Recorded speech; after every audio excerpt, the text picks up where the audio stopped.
जय Hind defence lovers. आज की टॉप हेडलाइंस कुछ इस प्रकार है। बीईएल भारतीय वायुसेना को सप्लाई करेगी 2 माउंटेन रडार।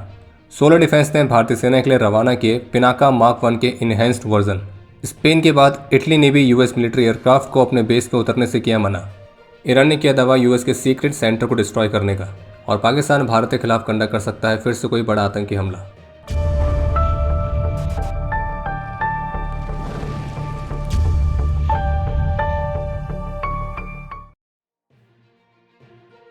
आज भारतीय रक्षा मंत्रालय और बीईएल के बीच 1950 करोड़ रुपीस का कॉन्ट्रैक्ट साइन हुआ है और इस कॉन्ट्रैक्ट के तहत बीईएल भारतीय वायुसेना के लिए 2 माउंटेन रडार्स को सप्लाई करेगी, जिन्हें भारत में ही स्वदेशी तौर पर डिज़ाइन, डेवलप और मैन्युफैक्चर किया गया है। और ये जो रडार्स हैं ये हाई ऑल्टीट्यूड रीजन्स में fighter jets, cruise missiles, UAVs, drones तो इस तरह के एरियल थ्रेट्स को डिटेक्ट करने में सक्षम है और ये एक नेटवर्क सेंट्रिक वॉरफेयर सिस्टम में काम करती है। इसके अलावा एक अपडेट ये है कि भारत की solar defence and aerospace limited ने उनके द्वारा बनाए गए पिनाका रॉकेट के इनहेंस्ड मार्क 1 वर्जन का पहला बैच भारतीय सेना के लिए डिस्पैच कर दिया है। और पिनाका इनहेंस्ड मार्क 1 वर्जन को बनाने वाली सोलर डिफेंस भारत की पहली प्राइवेट कंपनी भी बनी है। और इस पिनाका मार्क 1 के इनहेंस्ड वाले वर्जन में जो उसकी मारक क्षमता है उसे 45 किलोमीटर तक बढ़ाया गया है। और बाकी अगर किसी को ये जानना है कि पिनाका रॉकेट्स कितने ज़्यादा कैपेबल हैं तो उस पर एक डेडिकेटेड वीडियो हमने पहले बनाई थी, आप उसके माध्यम से जानकारी प्राप्त कर सकते हैं।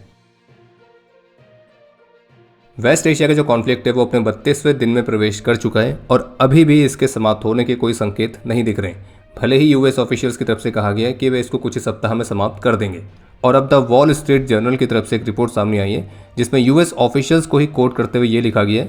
कि यूएस प्रेसिडेंट ने अपने सहयोगियों से कहा है कि वे ईरान के खिलाफ सैन्य अभियान समाप्त करने को तैयार हैं, भले ही स्ट्रेट ऑफ हॉर्मुज काफ़ी हद तक बंद रहे और इसको खुलवाने का जो कैंपेन है उसको बाद के लिए टाल दिया गया है। और ये रिपोर्ट एक ऐसे समय पर आई है जब अभी हाल ही में यूएस प्रेसिडेंट ने अपने सोशल मीडिया हैंडल से पोस्ट करके क्लेम किया था कि अगर ईरान बिजनेस के लिए स्ट्रेट ऑफ हॉर्मुज को इमीडिएटली ओपन नहीं करेगा तो फिर अमेरिका ईरान के सभी पावर प्लांट्स और अन्य स्ट्रक्चर्स को पूरी तरह से डिस्ट्रॉय कर देगा। इसके अलावा जो नई मीडिया रिपोर्ट्स हैं उनमें यह भी क्लेम किया गया कि स्पेन के बाद अब इटली ने भी मिडल ईस्ट जाने से पहले उनके सेगुनेला एयरबेस पर यूएस मिलिट्री एयरक्राफ्ट को उतरने की अनुमति देने से इनकार कर दिया था। और रिपोर्ट में सोर्स के हवाले से दावा किया जा रहा है कि ये जो इनकार किया गया है तो ये इटालियन मिलिट्री लीडरशिप से अनुमति और परामर्श के अभाव के कारण हुआ है और जो अपोजिशन पार्टीज हैं वो इस कॉन्फ्लिक्ट में शामिल होने से बचने के लिए यूएस बेस के उपयोग पर रोक लगाने के लिए सरकार से आग्रह कर रही है। और जिस तरह से इस पूरे कॉन्फ्लिक्ट में यूएस को नेटो एलाइज से कोई भी सपोर्ट नहीं मिल रहा है और इस बात की फ्रस्ट्रेशन यूएस प्रेसिडेंट की सोशल मीडिया पोस्ट में भी क्लियरली दिख रही है,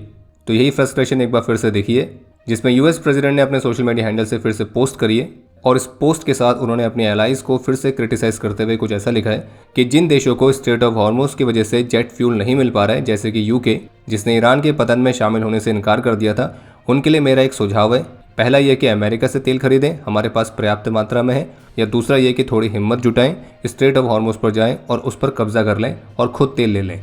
आपको खुद के लिए लड़ना सीखना होगा। अमेरिका अब आपकी मदद के लिए नहीं होगा, ठीक वैसे ही जैसे आप हमारी मदद के लिए नहीं थे। और ईरान लगभग पूरी तरह से तबाह हो चुका है, मुश्किल काम हो चुका है, तो इसलिए जाओ और अपना तेल खुद हासिल करो। यूएस प्रेसिडेंट ने एक और पोस्ट करी है फ्रांस को लेकर जिस पर उन्होंने ये कहा है कि फ्रांस ने मिलिट्री सप्लाई से लोडेड इजराइल जा रहे एयरक्राफ्ट को फ्रेंच टेरिटरी से होकर गुजरने नहीं दिया है और ईरान वाले मामले पर फ्रांस ने सरासर असहयोग दिखाया है और अमेरिका इस बात को याद रखेगा। वहीं इसी बीच टर्की की तरफ से क्लेम किया गया कि चौथी बार ऐसा हुआ है कि उनके एयर स्पेस को मिसाइल ने ब्रीच किया है, जो कि उनके मुताबिक संभावित रूप से ईरान द्वारा लॉन्च की गई थी, लेकिन उसे नेटो के डिफेंस सिस्टम ने इंटरसेप्ट किया है। और टर्की ने इस मुद्दे को उठाया है कि ये जो इंसिडेंट अब बार बार रिपीट हो रहा है तो कैसे इससे रीजनल क्राइसिस बढ़ रहे हैं। हालांकि ईरान ने इस वाले दावे से इनकार किया है और इस मिसाइल ब्रीच की रिस्पॉन्सिबिलिटी लेने से मना किया है और इसे एक फॉल्स फ्लैग ऑपरेशन बताया है। वहीं यूएई की तरफ से जारी की गई ऑफिशियल स्टेटमेंट के मुताबिक आज 31 मार्च 2026 को यूएई के एयर डिफेंस ने 8 बैलिस्टिक मिसाइल्स, 4 क्रूज मिसाइल्स और लगभग 36 यूएवीज को इंगेज किया था, जो कि ईरान से लॉन्च किए गए। और जब से इस वॉर की शुरुआत हुई है तब से लेकर अभी तक यूएई के air defence 433 ballistic missiles, 19 cruise missiles और 1977 यूएवीज को इंगेज कर चुके हैं। इन हमलों में सऊदी आर्म फोर्सेस के 2 मेंबर्स की जान भी गई है और अभी तक टोटल 188 लोग इसमें घायल भी हो चुके हैं, जिनमें और भी देशों के नेशनल्स शामिल हैं। यूएस ऑफिशियल्स के मुताबिक यूएस और इजराइल की लेटेस्ट एयर स्ट्राइक में ईरान के इस्फहान में ईरान के लार्ज एम्यूनिशन डिपो पर 2000 पाउंड्स के बंकर बस्टर बॉम्ब से स्ट्राइक की गई है और ईरान की इस फैसिलिटी के डिस्ट्रक्शन की वीडियो भी प्रेसिडेंट ट्रंप के ऑफिशियल हैंडल से शेयर की गई थी। और ऑफिशियल्स का कहना है कि इस स्ट्राइक में हाई वॉल्यूम के बंकर बस्टर्स और पेनिट्रेटर म्यूनिशंस का इस्तेमाल किया गया है। वहीं दूसरी तरफ ईरान की IRGC नेवी की तरफ से एक बहुत बड़ा क्लेम किया गया है कि उन्होंने इस रीजन में US के सीक्रेट आर्मी सेंटर को डिस्ट्रॉय कर दिया है। और ईरान का यह भी दावा है कि इस दौरान इस सेंटर में करीब 200 US ऑफिशियल्स मौजूद थे। और ईरान का यह भी कहना है कि इस रीजन में US के सभी बेसेस अनसेफ हैं। ईरानी मिलिट्री के प्रवक्ता की तरफ से कहा गया कि चूंकि तुमने हमारे लीडर्स के प्राइवेट रेजिडेंस, उनकी फैमिलीज को भी टारगेट किया, तो इसलिए अब से ईरान भी इस रीजन में प्राइवेट रेजिडेंसेस पर भी तुम्हारे सभी लीडर्स को टारगेट करेगा। इसी बीच ईरान के पार्लियामेंट ने स्ट्रेट ऑफ हॉर्मुज़ से ट्रैवल करने वाली वेसल से टोल कलेक्ट करने वाली योजना को भी अप्रूव कर दिया है। और इस वाले प्रस्ताव में न केवल स्ट्रेट ऑफ हॉर्मुज़ से जाने वाले जहाज़ों पर टोल लगाना,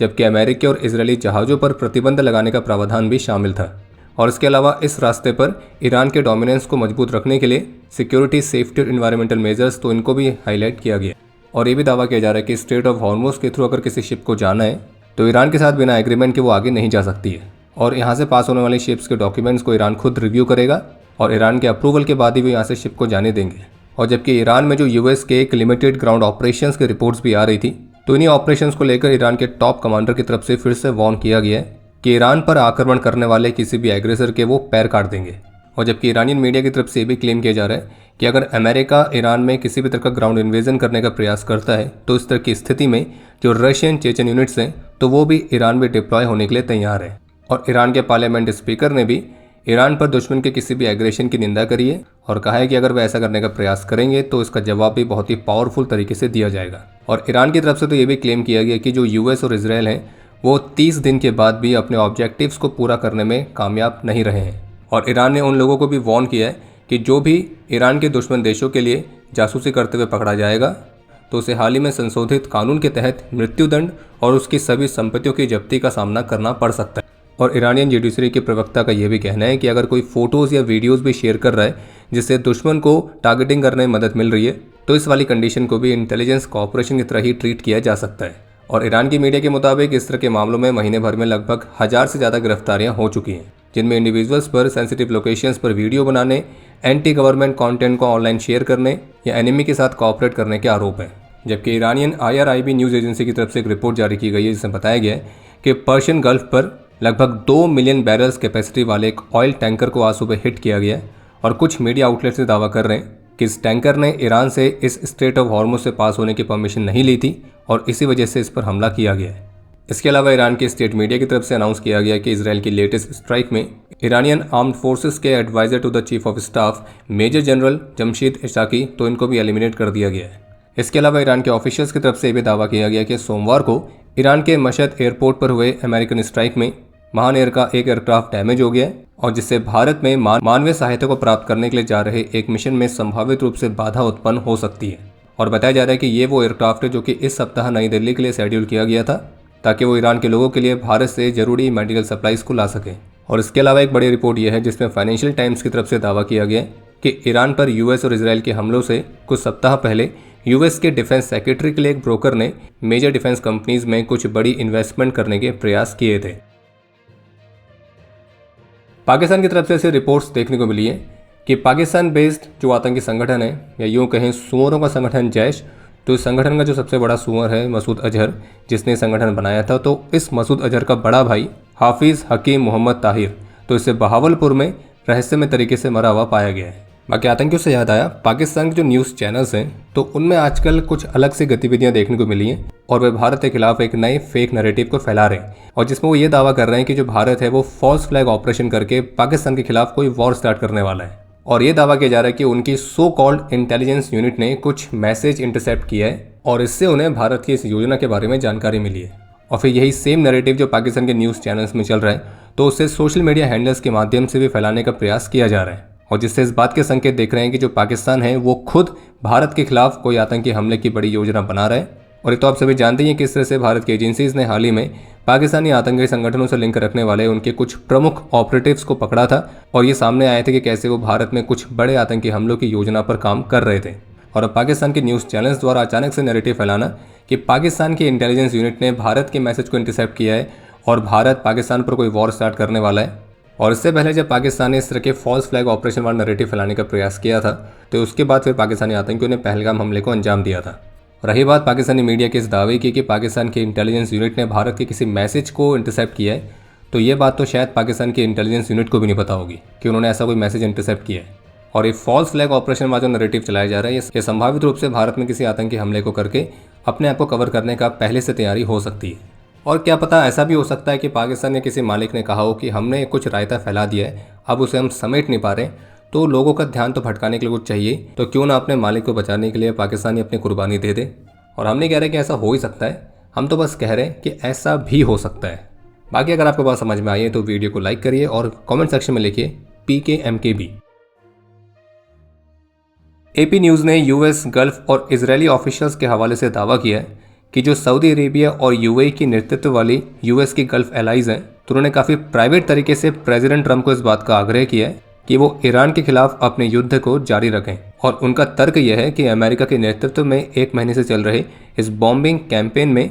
ईरान को पर्याप्त रूप से कमज़ोर नहीं किया जा सका है, और इसलिए इस रिपोर्ट के मुताबिक कुछ गल्फ नेशन से चाहते हैं कि ये मिलिट्री ऑपरेशंस तब तक जारी रहें जब तक कि ईरान में कुछ महत्वपूर्ण तरीके से बदलाव नहीं आ जाता है। और इस वाले रिपोर्ट को देख के लग रहा है कि जो वर्ल्ड ऑर्डर है वो कितनी तेज़ी से बदल रहा है। एक तरफ US प्रेसिडेंट नेटो को क्रिटिसाइज़ कर रहे हैं कोई मदद नहीं करने के लिए, तो इसलिए कुछ एक्सपर्ट्स ये मान रहे हैं कि शायद नेटो अलायंस टूट सकता है। वहीं दूसरी तरफ अब यह रिपोर्ट आ रही है कि गल्फ नेशंस प्रेसिडेंट ट्रंप को सपोर्ट कर रहे हैं इस वॉर को कंटिन्यू रखने के लिए, तो ऐसा भी दिख रहा है कि हो सकता है कि एक नई अलायंस ही बन जाए। और इस पर आपके जो भी विचार है आप उसे कमेंट सेक्शन में शेयर कर सकते हैं। और अब समय है आज के इतिहास का। आज के दिन 2023 में लेह के पास एक दुखद सड़क दुर्घटना में वीर चक्र से सम्मानित सूबेदार मेजर सिवांग मरूप का निधन हुआ था। 2019 में जम्मू कश्मीर में देश के प्रति अपना कर्तव्य निभाते हुए हवलदार सतवीर सिंह ने अपना सर्वोच्च बलिदान दिया। आज के दिन 1991 में 10 असम राइफल्स के हवलदार लक्ष्मी दत्त, हवलदार मेहरबान सिंह बिस्ट, राइफलमैन गणेश दत्त चौबे, राइफलमैन गजेंद्र बहादुर पाल,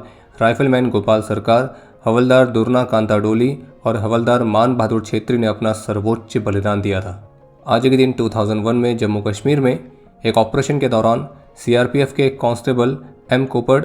और 2006 में जम्मू कश्मीर में ही एक ऑपरेशन के दौरान CRPF के हेड कांस्टेबल मदन लाल वीरगति को प्राप्त हुए थे। और आपके लिए आज का प्रश्न है, किस ऑपरेशन में भारत ने सबसे पहले प्रिसिशन लेजर गाइडेड बॉम्बिंग का इस्तेमाल किया था? और अब समय है आज के टॉप 3 कमेंट्स का, जो ये रहे आपकी स्क्रीन पर।